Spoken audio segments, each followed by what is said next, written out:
What is going on, guys? Thank you so much for stopping back by the channel and welcome back to another training camp recap. So today we're going to be covering day 2 of week 2 for the Miami Dolphins, and there is quite a bit to talk about. I'm looking at my script and I have a lot to get through with you guys, so let's try to get through this as quickly as possible. I don't want to keep you guys like forever, so I'm going to do my best to work through this quickly but still give you all the information that I need to. So before we get going, a couple of things. One, if you guys like what you've seen on the channel, please feel free to subscribe and hit that bell so that you can know when we're putting out more videos like this in the future, covering a ton of Dolphins news. We have cuts coming up soon. We've got more training camp. We're about halfway through. And then, we got the regular season after that. So if you guys are enjoying what you're seeing, feel free, hit that subscribe, hit that bell. Just want to put that out in the very beginning of this video. So let's go ahead and get into the content for today. And before we talk about training camps, I do kind of want to just get this part out of the way because I don't really want to talk about it because it makes me sad. So let's cover Curtis Weaver. Curtis Weaver is officially claimed off of waivers by the Cleveland Browns. And I know I didn't mention this in the last video. He did get placed onto the waivers, released onto the waivers by the Miami Dolphins. And there are a couple of things with him. One, he's just got injuries. He got injured during camp, so they placed him on waivers. And how waivers work in the NFL is if you get placed on waivers, you can get picked up by a team. But if by that deadline you don't get picked up, you return back to the team that signed you. So Curtis Weaver was like an hour away from being past waivers to be put onto Miami's IR, and he got picked up like last minute by Cleveland. I am definitely bummed out to see that. Coming out of college into this draft, I definitely saw a ton of potential in Curtis Weaver. I liked him a lot. I know I covered him a while ago, I think, when I was talking about my draft recap, but I really like him. I think he's got a ton of potential, and he has, the tools in place to be able to build a successful NFL career. But the injury is definitely there, so it's not a knock against him as a person, but, sometimes injuries are just too much to deal with, and, it kind of says what Miami thought of him in camps, that they put him onto the waiver wire instead of just putting him on the IR to begin with. So Curtis Weaver, moving on. I am bummed out to see that because I really liked him. I thought getting him in the 5th round was a steal. Very good college career with Boise State, but the injuries are a concern. Sometimes he's not that in shape. That's a concern. And so it's sad to see him go. So long, Curtis Weaver. I know it was a short stop in Miami, but we wish you the best of luck and hopefully a successful NFL career. All right, so now that we got the sad stuff out of the way, let's talk about the offense. I want to kind of dive into that one first, and then we'll tackle the big part of yesterday's camp. So yesterday, offensively, it was an interesting day. Started off kind of rocky. The defense absolutely dominated the majority of camp. But once we moved into the red zone drills is when things really seemed to change. Starting with Ryan Fitzpatrick, he threw 5 total touchdowns in their red zone drills yesterday, and that included 3 consecutive touchdowns. So back-to-back-to-back plays, all touchdowns, really solid work for him. He threw another couple later, and then he also rushed for a touchdown. So good day of camp for Fitzy. I'm really happy for him. Just, makes me happy to see him doing well. I like him as a player and as a guy, so it's good to see Fitzpatrick performing. All right, so let's move on to Tua and Rosen. So Rosen, again, kind of back-to-back days, not really throwing very much. He only threw 5 passes yesterday. I don't know what to think about this. He only threw a handful of passes, and it's surprising because I would really like to see what he can bring to the table, but I think it's starting to become very clear where the coaches see Josh Rosen in the pecking order in that quarterback's lineup. So let me know down below what you guys think about Rosen not getting a lot of snaps, not getting a lot of opportunities over the last couple of days in week 2 of training camp. And, we're about halfway through now. We've got 14 camps in total. Yesterday was the 7th, so we are halfway through camp, and Josh Rosen is barely seeing any opportunity over the last couple of days. So what do you guys think? Do you think that means that the coaches have really made up their mind? They're not seeing him as somebody who's going to be that productive during the regular season? Or do you think that maybe they like what they've seen and they just don't want to overwork him? Up to you guys. Let me know what you think. I definitely think the former. I think that Rosen has shown what he's going to show. I think that there are other quarterbacks that are outperforming him. And so they're kind of taking more of a look at those guys rather than spending too much time looking at Rosen when they know what they're going to get from him. So let me know down below. What do you guys think about that? And let's move on to Tua. So Tua had a good day of workouts. I want to say Tua and Rosen. I'm going to read a little bit of my script here. Both had a good day of workouts, throwing 1 touchdown apiece in the red zone drills.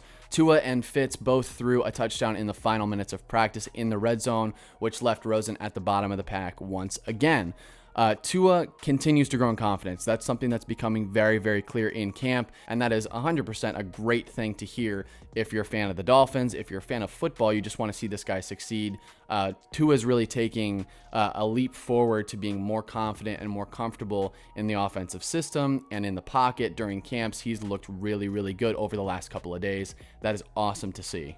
Now, I'm going to go ahead and link an article for the Sun Sentinel down below. You guys were getting on me yesterday about not saying that right. My bad. When I went back and rewatched the video when I was editing, I was like, oh my God, I keep saying this wrong. I am very familiar with the Sun Sentinel. They have a lot of great work, and they covered the Dolphins so in depth. So I'm going to leave the link to that article down below. Feel free to go check it out, read for yourself. They gave a very in-depth kind of look at what the Dolphins did yesterday during camp, but it did say, that article did say, it seems like Tua is starting to just trust his teammates more and put the ball in difficult positions for them to make the play. You know, make the play after the ball. Tua can't control what happens after that ball comes out of his hand, so just focus on getting it in the place that you need to and trust your teammates to do the rest. Trust your teammates to make the play that they need to make in order to be successful offensively. That seems like that's exactly what he's doing, and I'm really excited to hear that and see that. And so that is kind of the wrap up for the offense yesterday. And let's move into the good stuff. Let's move into the defense. So far during training camps, I haven't reported a ton on the defense, and for a couple of reasons. One, I think the front half of the camp so far have been really primarily focused on the offense, so there hasn't been like a ton of stuff to report about the defense, but yesterday was a totally different story. So let's go ahead and talk about the defense, which was, I mean, easily the story of the day yesterday. The defense had a really, really good day. So a couple of guys to touch on real quick. Emmanuel Ogbah and Shaq Lawson had really solid days. Emmanuel Ogbah yesterday had 1 sack and 3 tipped passes, which is really, really good to see. Active hands, getting them right where they need to be. I like seeing that. On the other end, Shaq Lawson recorded 2 sacks, and also so did rookie Jason Strobridge, which I'm really happy to see. We drafted him in the 6th round, I think. Correct me if I'm wrong there. But a 6th round draft pick coming in, 2 sacks. I like to see that. A young rookie getting it done. That definitely makes me happy, and I like Jason Strobridge. So if he can keep producing, that's a nice backup situation for Miami. Moving on, we've got Nick Needham. Another solid day of practice for him, breaking up 2 passes more to add on to his total of what he's been doing in camp so far. I really like what I'm seeing from Nick Needham, guys. He's taking steps in this camp to take advantage of the opportunities that he gets. And, you know, something that I think when it comes to football, because it is a 53-man roster, because there is a lot of talent in the NFL, I think sometimes it's less about how many opportunities you get as much as it is what you do with those opportunities. When you get onto the field, when you do, what are you going to do with that time? Are you going to let yourself get beat, or are you going to be in the right position, and are you going to do what you need to do, your role, do your job to get it done? And Nick Needham so far is doing that. So going to the other end of the secondary, we've got a different story. This is a really interesting one, and this is the last guy that we're going to look at today. Byron Jones. What is going on with Byron Jones, guys? He's had a really weird camp. I don't understand. Very up and down, very, good one day, not good the next, and that raises a red flag for me, considering how much we paid him in the offseason, and I want to get your guys' thoughts on that too down below. Does that make you a little, wary when it comes to Byron Jones? We made him the highest paid cornerback in the league, and I think we definitely overpaid. I don't know anyone who thinks that we paid him fairly. I just think the Dolphins had to overpay in order to get somebody like him on the team. But for Byron Jones to be coming into camp and having these up and down days, I don't know. I don't know how I feel about it, because I think if we're going to pay him as much as we did, he needs to perform. But then you also have the thought of, well, he's not necessarily worth all that money. It's just we had to pay him to get him to Miami. And so how do you guys feel about Byron Jones kind of having some bad days in camp? I mean, I know that I mentioned 2 videos ago, I think it was, that Preston Williams was obviously having a great day, but he snagged 6 or 7 passes all over Byron Jones' head. I mean, no knock on the guy. I love Preston Williams. I think he's a really good receiver, but was an undrafted rookie. I mean, that's who you're dealing with right now. And like I said, I think he's better than an undrafted rookie. But clearly, the rest of the NFL teams and their scouts and their GMs and their coaches didn't see enough in the guy to even give him a look in the 7th round. So if you're getting beat by a guy who was undrafted last year, 2 years ago, consistently in one practice, that raises some red flags for me, especially if we're paying him as much as we are.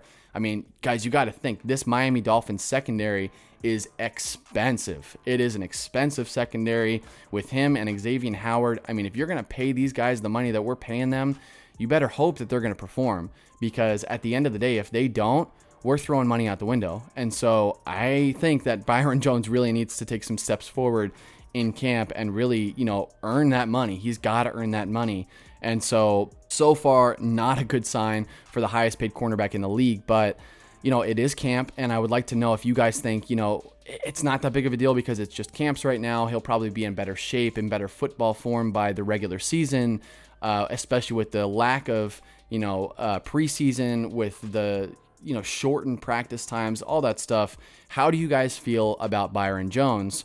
And today was kind of just another one of those days, like not very good, not horrible, but like, all right. And he did get beat on a couple of passes, one being Devontae Parker, who absolutely, I mean, Uncle Vontae, check it out.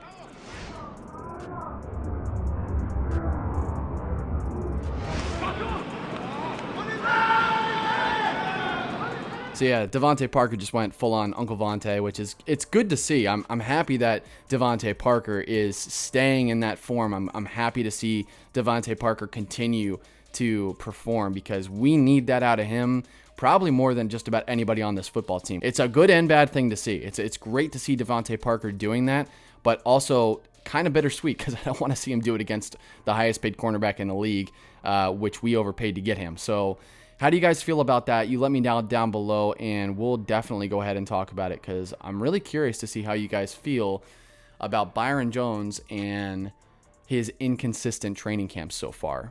So that is the video, guys. Thank you so much for stopping by, and I really appreciate the support. Like I said in last video, the channel is really growing. The views, the subscriptions, all of that is really going up, and that is all thanks to you guys. So I appreciate the support. I appreciate you coming by to check out what we have to say here, and also leaving your comments and all that stuff down below. Don't forget to check out the link in the description to the Sun Sentinel article. They gave a lot of in-depth analysis about what happened yesterday during camp. Definitely a lot more information than what I'm giving you here. So if you want to know a little bit more about what happened yesterday, click on that link, read what you got, and then let me know what you think about that down below. So thanks a bunch for watching, guys. Hopefully you have a great rest of your day. Enjoy your week, and as always, fins up.